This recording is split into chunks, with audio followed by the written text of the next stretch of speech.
రేపే అకౌంట్లకు రైతు భరోసా పైకం 9,000 కోట్ల పెట్టుబడి సాయం.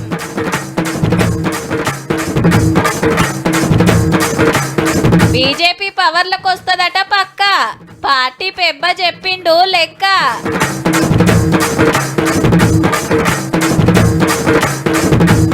హైదరాబాద్ ల తిండి అధ్వానం, ఏ సిటీల లేదటుల్లా ఇంతగానం.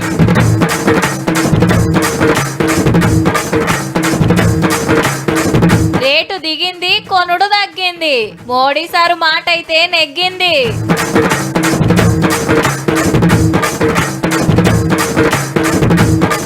దేశం మీది బాజుకు ఆనలు, మన కాడ ఎదురు సూపులు.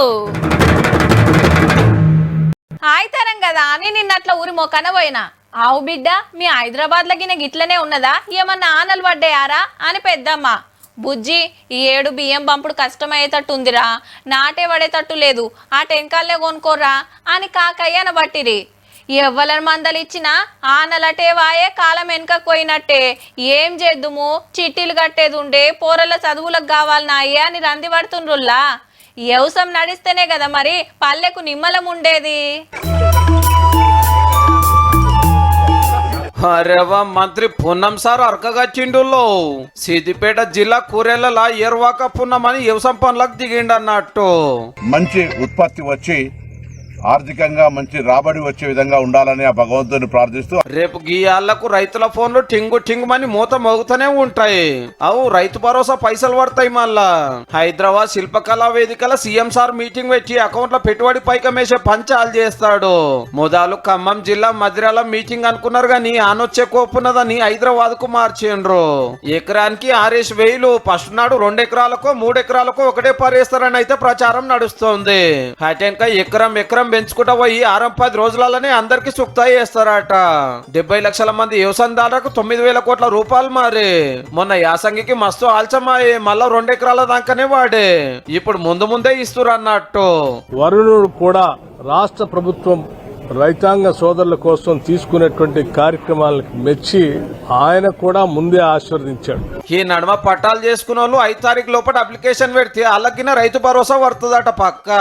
కాకుంటే గుట్టలు పుట్టలు పడవ భూములు ఫంక్షన్ హాలు పెట్రోల్ బంకులకు ఇటుక బట్టీలకు బందు. వరో పచ్చో మిర్చో మొక్కలు కూరగాయలు ఏదో ఒక పంట వండే భూములకే సర్కారు వల్ల సాయము. అయితే ఈ ఏడు కాలం వెనుక పట్టు పట్టేటట్టుంది. అప్పుడే నాట్లు వేయకుండ్రి, ఆనలు పడేదాకా ఆగుండ్రి. నీళ్లు తక్కువ తాగే పంటలే వండి ఉండ్రని గవర్నమెంట్ మళ్ళా చెప్తుంది. జర చూసి మసులు కోరి మరి.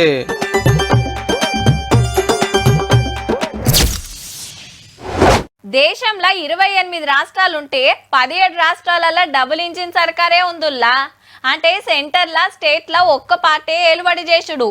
కాంగ్రెస్ ఓ 4 రాష్ట్రాలలుంటే కడమై లోకల్ పార్టీలు. ఇంకో 2-3 రాష్ట్రాలల్లో పార్టీని పవర్లకు దేవాలనే ప్లాన్ లేస్తుందట కమలం పార్టీ.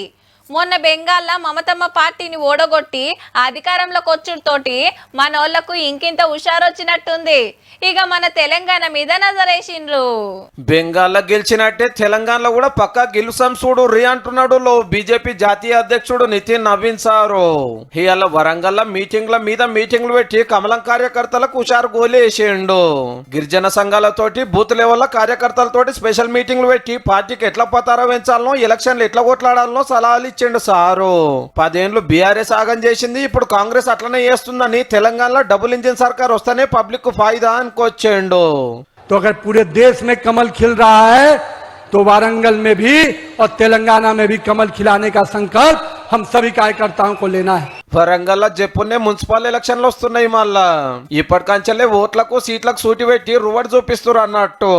ఇవాళ ఎన్నికలు మనకేంటి, ఈ సెమీఫైనల్లో హైదరాబాద్, వరంగల్, ఖమ్మం, సిద్దిపేట మనం గెలిస్తేనే ఫైనల్ కప్ మనం గెలుస్తాం. అట్లనే భద్రకాళి అమ్మవారి దర్శనం చేసుకున్నాడు. నిన్ననే హైదరాబాద్ వచ్చి కొన్ని జిల్లాల పార్టీ ఆఫీసులు చాలు చేసిండు ఆన్లైన్ లా. మళ్ళా తప్పక పక్క పవర్లకు రావాలని వీళ్ళు ఇట్లా తనలాడుతుంటే ఏ తెలంగాణకి ఇవ్వాల్సిన ఇయ్యరు, రావాల్సినవి పంపరు, మీరేడ గెలుస్తారని ఎడ్డిస్తున్నారు కాంగ్రెస్ వాళ్ళు. మ్యాచ్ ఫిక్సింగ్ పాలిటిక్స్ కి అలవాటు పడడం వల్లనే మీ క్యాడర్ ఇక్కడ క్యాడర్ నానని నేను మీ నాయకులు, మీ ముఖ్య నాయకులు అందరూ మ్యాచ్ ఫిక్సర్స్ కాబట్టి ఇక్కడ ప్రజలు బీజేపీని ఇప్పుడు కాదు ఎప్పుడు కాదు ఎన్నడికి నమ్మరు. ఏ ఆయతరం కూడా ఉండాలనా, అట్లా బయటికి పోదాం. ఇప్పుడు చికెన్ తెచ్చి ఏం వండుతాంరా, ఓ ఫ్యామిలీ ప్యాక్ బుక్ చేస్తే అయిపోయే. అబ్బా డాడీ, మా అమ్మ వండిన కూర అస్సలు బాలేదు, వస్తప్పుడు ఏమైనా తీసుకురావా? సినిమా చూసినాక అటు నుంచి అటే రెస్టారెంట్కు పోదాం. మళ్ళా ఇంటికి పోయి వండుడంటే అయ్యే పని కాదు. పొయ్యి ముట్టించుడు తగ్గుతుంది, బయట తినుడు పెరుగుతుంది. అంతా మంచిగానే ఉన్నది, కానీ ఏం తింటున్నాం అనేది చూడుండ్రి జరా. కమ్మటి బిర్యానీ కుమ్ముడే గాని ఒంటారాలకు తొంగి చూస్తే ఒకారం వచ్చేటట్టు ఉన్నదుల్లో. హైదరాబాద్ లో 75,000 హోటళ్లు, రెస్టారెంట్లు, టిఫిన్ సెంటర్లు ఉంటే అందులో 50,000 దాకా ఏ పర్మిషన్ లేనియేనట. మరి కడమ 25,000 చక్కగా ఉన్నదా అంటే 100కి 2 మాత్రమే నీటిగా ఉన్నాయి. అంటే ఉత్త 360 హోటళ్లు మాత్రమే. దేశంలో ఎన్నో పెద్ద సిటీలు ఉన్నాయి గాని ఇంత అధ్వానం ఏడలేవని తిండిని చెకింగ్ చేసి ఆఫీసర్లు చెప్పిరంటే మన కాడ ఎట్లున్నదో ఆలోచన చేసుకోండిగా. ఢిల్లీలో 3,000, బెంగళూరులో 2,200 హోటళ్లు చక్కటి పువ్వుతోటి మంచి మార్కులు సంపాదించినాయి. కావచ్చు కూడా ఈ నడుమ చెకింగ్లు పెరిగితే చూస్తలేమా ఎన్ని భాగవతాలు బయట పడుతున్నాయో. ఇప్పుడు బయటకు బాగానే కనపడతాయి క్లీన్గా ఉన్నట్టు, కానీ కిచెన్ రూమ్లో ఎట్లా ఉంటుందో మనం చెప్పలేం కదా. ఆ ఫుడ్ ఎప్పుడు అని కూడా చెప్పలేం. ముక్కినయి, మురిగినయి, ఫ్రిడ్జ్ లో దాచినాయి, పురుగు పట్టినయి, పాసిపోయినాయి, దొరకబట్టే. డాంబర్ కంటే కర్రె ఉండే నూనెలో దేవిస్తే మురుచుకుంటా చంపవార్తేమే. కడక్కడ కనబడాలని, నాలుక కమ్మటి రుచి తలగాలని అడ్డమైన రంగులు, పేర్లు తెలియని సాసులు కలిపితే తెర్రి అనుకుంటా కడుపు ఖరాబు చేసుకునే కథ కాబట్టే. ఫుడ్ సేఫ్టీ ప్రికాషన్స్ తీసుకొని ఫుడ్ ఇన్స్పెక్షన్ ఆఫీసర్స్ పైన ఉన్న ఫుడ్నే కాకుండా ఒకసారి కిచెన్ కూడా మంచిగా సర్వే చేసి దాని తర్వాత రెస్టారెంట్కి రేటింగ్ ఇవ్వాలి అని నేను కోరుతున్నాను. డేట్ దాటినాయి, అగ్వసగ్వకు దొరికినాయి. 2 నెంబర్ మాల్ తెచ్చి మనల్ని దావకాన్ల బెడ్డెక్కిచ్చే కార్యం జోరుగా నడుస్తుంది. ప్రతి ఒక్క హోటల్లో చెకింగ్ చేస్తానికి సరిపోని ఆఫీసర్లు లేరాయి, ఉన్నోళ్ళకి తినే తీరువాటం లేనంత పనాయే. దీనికి అంతటికి కూడా కారణం సరైన ఫుడ్ సేఫ్టీ ఆఫీసర్ లేకపోతే. ఇవన్నీ పట్టించుకునే తీరువాటం మనకేడు ఉంది. ఆర్డర్ ఇస్తేమి, మంచిగా తింటిమి, బిల్లు కట్టి సొంపబొక్కుంటా బయటికి వస్తేమి. అయ్యో మరి ఎట్లని మమ్మల్ని అడిగారు, ఉన్నదున్నట్టు చెప్పినాం. ఏడ తింటారో ఏం తింటారో మీ ఇష్టం మరి.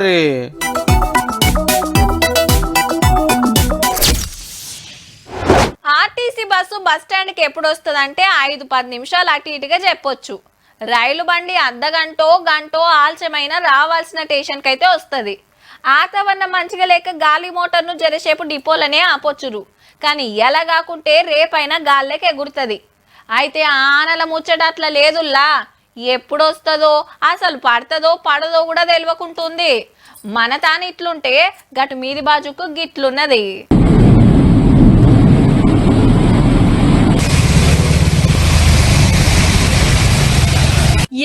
ఎక్కడిది బొంబాయిల బొంబాటానలు దంచుడు దంచితే ఇగో గిట్ల కాలువలు వారుతున్నాయి రోడ్ల మీద.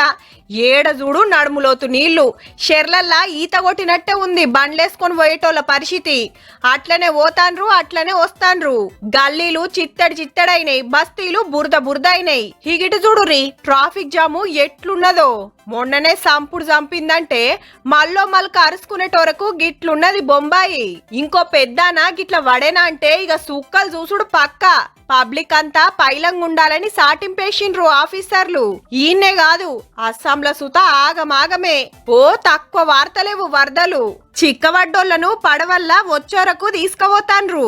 హిమాచల్ ప్రదేశ్ లా ఇయ్యర దంచుతుంది, బెంగాల్ లా బెదురు కొడతాంది, కాశ్మీర్ లా కుమ్ముడు గుమ్ముతే ప్రాజెక్ట్ కాడ గిట్లుంది. 4-5 రాష్ట్రాల్లో ఆనాకాలం అంటేందో చూపిస్తుందనుకోరాదుర్రి. రోడ్లు తెగినాయి, షెట్లు ఇరిగినాయి, తొవ్వలు బంద్ అవుతున్నాయి. దేశం మీది బాసు గిట్లుంటే మనకాన్నేమో నెత్తికి చేతులు పెట్టి మొగులు దిక్కు చూసే కథ కాబట్టే. ఓ ఆనమ్మ జర మా తెలంగాణ దిక్కు కూడా అచ్చిపోమ్మా.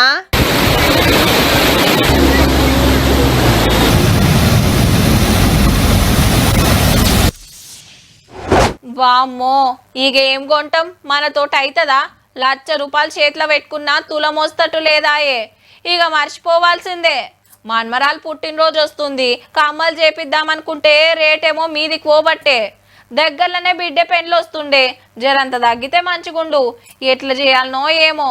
మొన్నటిదాకా గిట్లనే అనుకోవచ్చు చాలా మంది. ఎప్పుడు తగ్గుతుందా అని మస్తు ఎదురు చూసిండ్రు. కానీ భారతదేశంలో బంగారం కథ ఎట్లున్నదంటే రేటు దిగింది, కొనుడు తగ్గింది.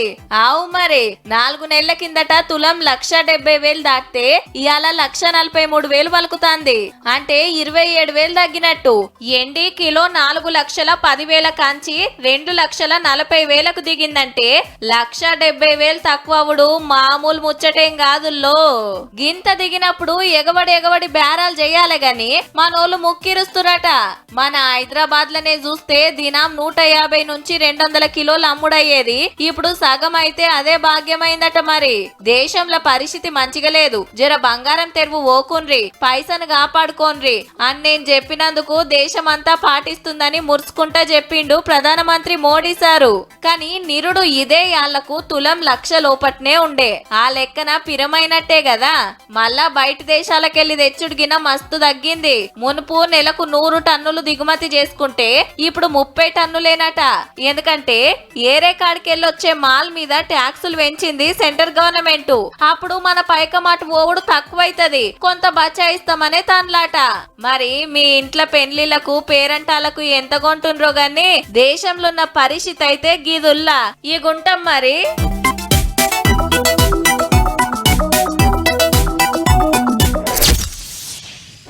ఒక్కపారి పవర్లకు వచ్చిందంటే 5 ఏండ్లు పక్క.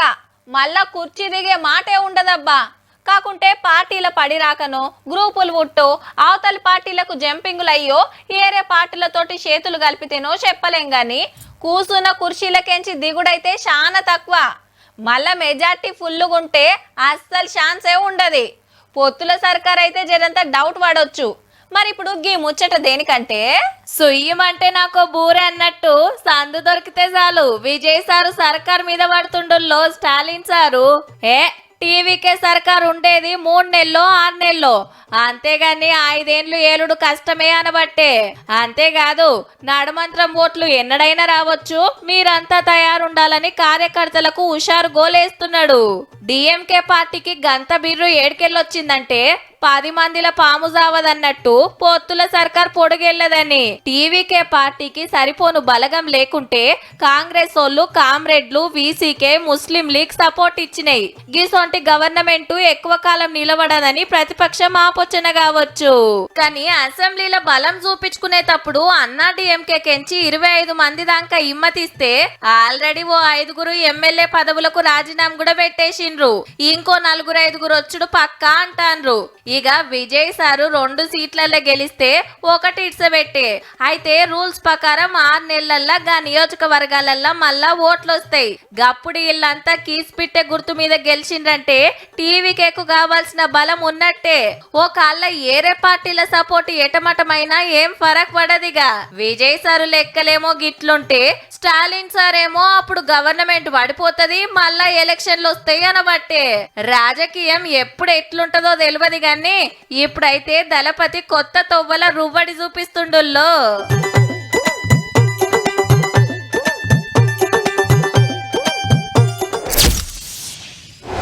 ఆఫీస్ కాల్చం అవుతుందని జరంతా ఎల్లమే ఇంట్లోకెళ్ళి బయటకు వస్తారు. కానీ గల్లీలకెళ్ళి రోడ్ ఎక్కగానే ట్రాఫిక్ జామ్. సిగ్నల్ కు బండ్లు ఆపుకుంటా ట్రాఫిక్ లో అంబాడుకుంటూ వచ్చే వరకు ఆయంత టైం ఓడిచిపోతుంది. అగో గందుకే షార్ట్ కట్లు చూసుకుంటారు చాలా మంది. సిగ్నల్ తలగకుండా తక్కువ ట్రాఫిక్ ఎటు ఉంది, ఏ గల్లి పొంట పోతే ఎట్లా పోతామని రూట్లు చూసుకొని వస్తుంటారు. ఆశ్రమం అయితే గూగుల్ అమ్మని అడుగుతుంటారు. కానీ కొందరి కథ గిట్లున్నది.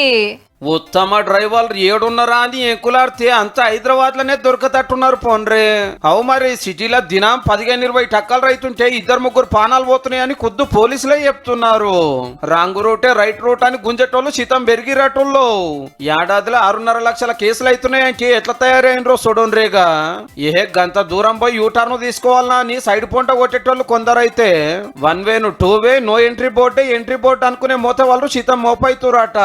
మళ్ళా ఉత్తగా పోతారా చెవులో ఫోన్ పోయిల్రుండే నా అంత బిజీ ఎవరు లేడు నేను ఫోన్ లో కమాయి చేయకుంటే దునియా ఆగమైతుందనే లెవెల్ ఉరుకుతుంటే ఎదురుంగొచ్చే బండ్లకు దాకిస్తే బాడీ దవాఖానకు బండి మెకానిక్ షెడ్డుకు ఈ సకనోళ్ళు చేయవాటికే పద్ధతిగా నడిపేటోళ్ళకి గిన పరిచానే కాబట్టి అయితే కొన్ని ఏరియాలలో యూటర్న్ తీసుకోవాలంటే అర్ధ కిలోమీటర్ ఉండే వరకు ఓపిక లేని వాళ్ళు రాంగ్ రూట్ లో దంచుడు పెరిగింది సిటీలకు గీసొంటి 61 తావులున్నాయని గుర్తుకు పట్టి ఆడ కానిస్టేబుల్ పెట్టే పనులున్నారట ఇది ఒక్కటే కాదు హెల్మెట్ పెట్టుకోరు సీట్ బెల్ట్ చూసుకోరు సిగ్నల్ కాడ ఆగరు ముగ్గురెక్కి ఉరుకుతారు ఏ చలానా పడితే వాటది కట్టేస్తే కథం అనుకోవట్టేరే అంటే కోపంగాని పోలీసులకు ఫోటోలు కొట్టి ఫైన్లు రాసే అంత ఇంట్రెస్ట్ ట్రాఫిక్ జాములు కాకుండా చూసుడు మీద లేదనేది పట్నం పబ్లిక్ మాట దీని మీద గిర జర నజర ఈయనరి సాలరు మరి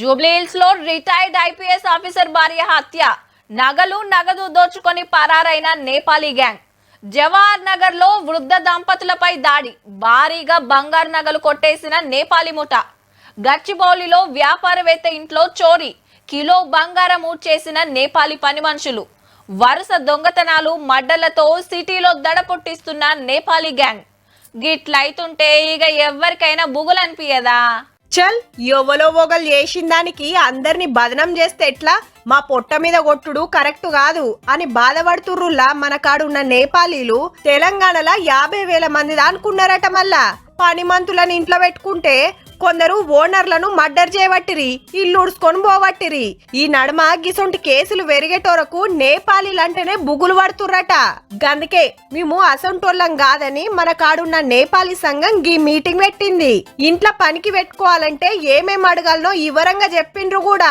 నేపాలీ ఓటర్ కార్డు ఉండాలి నేపాలీ పాన్ కార్డు ఉండాలి నేపాలీ పాస్పోర్ట్ ఉండాలి మన నేపాలీ సిటిజన్షిప్ కార్డు ఉండాలి ఇవి 5లో 3 ఉండాలి 3లో నేపాలీ నాగరికత ముఖ్యంగా ఉండాలి మరి అవన్నీ ఒరిజినలా డూప్లికేటా గుర్తుపట్టుడు ఎట్లా అంటే మా ఆఫీస్ కు పంపుండ్రి మేమే చెక్కింగ్ చేసి చెప్తామంటాన్రు ఓ ఫోన్ నెంబర్ కూడా ఇచ్చిండ్రు సికింద్రాబాద్ లా ఆఫీస్ కూడా ఉందట ఓటర్ కార్డు జెన్యునా కాదా పాస్పోర్ట్ జెన్యునా కాదా మేము చూసి ఓకే అంటాం అప్పుడు పెట్టుకోండి అప్పుడు మీకు 99% ఏం జరగదు కాబట్టి నేపాలీలను పనిలో పెట్టుకునేటప్పుడు వీళ్ళతోటి మాట్లాడినాక పెట్టుకుంటే మంచిది